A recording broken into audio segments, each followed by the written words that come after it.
మాకు ప్రాణహాని ఉంది.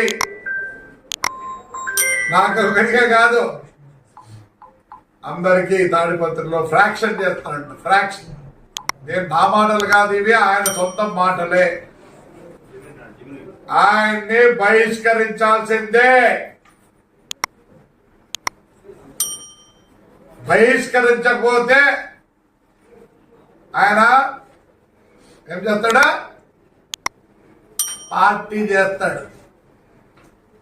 అప్పుడు ముందు చుట్టూ ఎవరున్నారు? గన్మెన్లు ఉన్నారు. వాడి జీవితమే గన్మెన్ జీవితం. బహిష్కరించాలా?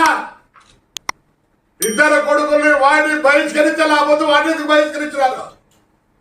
పోలీసులు చెప్తున్నా ఇప్పుడే, ఏం బహిష్కరించండి.